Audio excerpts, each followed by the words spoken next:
श्री राम जय जय राम।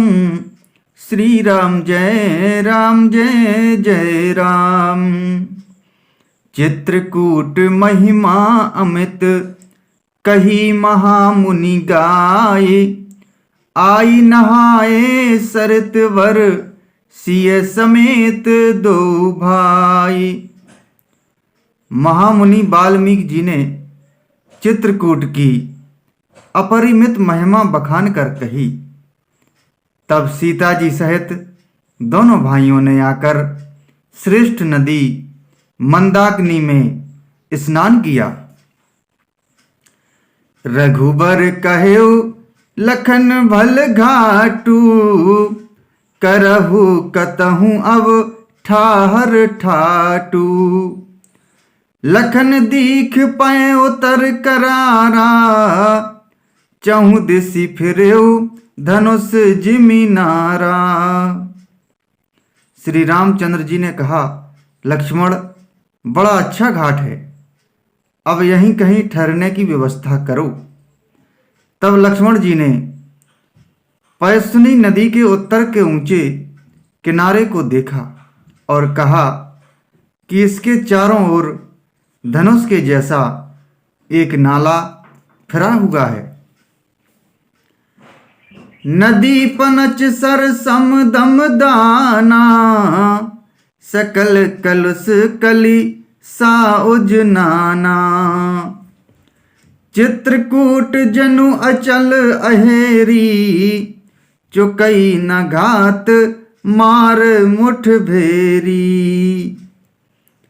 नदी मंदाकिनी उस धनुष की प्रत्यंचा डोरी है और सम दम दान बाण है। कलयुग के समस्त पाप उसके अनेकों हिंसक पशु रूप निशाने हैं। चित्रकूट ही मानो अचल शिकारी है, जिसका निशाना कभी चूकता नहीं और जो सामने से मारता है। अस कही लखन ठाऊ दिख रावा। थलु बिलो की रघुवर सुख पावा। रम्यउ राम मनु देवन जाना। चले सहित सुर थपति प्रधाना। ऐसा कहकर लक्ष्मण जी ने स्थान दिखलाया।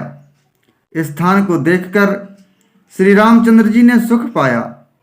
जब देवताओं ने जाना कि श्री रामचंद्र जी का मन यहाँ रम गया, तब वे देवताओं के प्रधान थबई मकान बनाने वाले विश्वकर्मा को साथ लेकर चले। कोल किरात बेस सब आए। रचे परन त्रन सदन सुहाए। बरनी न जाहि मंजू दुई साला। एक ललित लघु एक विशाला। सब देवता कोल भीलों के वेश में आए और उन्होंने दिव्य पत्तों और घासों के सुंदर घर बना दिए। दो ऐसी सुंदर कुटियां बनाई जिनका वर्णन नहीं हो सकता। उनमें एक बड़ी सुंदर छोटी सी थी और दूसरी बड़ी थी। लखन जानकी सहित प्रभु राजत रुचिर निकेत। सोह मदनु मुनि बेश जनु रति ऋतुराज समेत। श्री राम जय जय राम। श्री राम जय जय राम।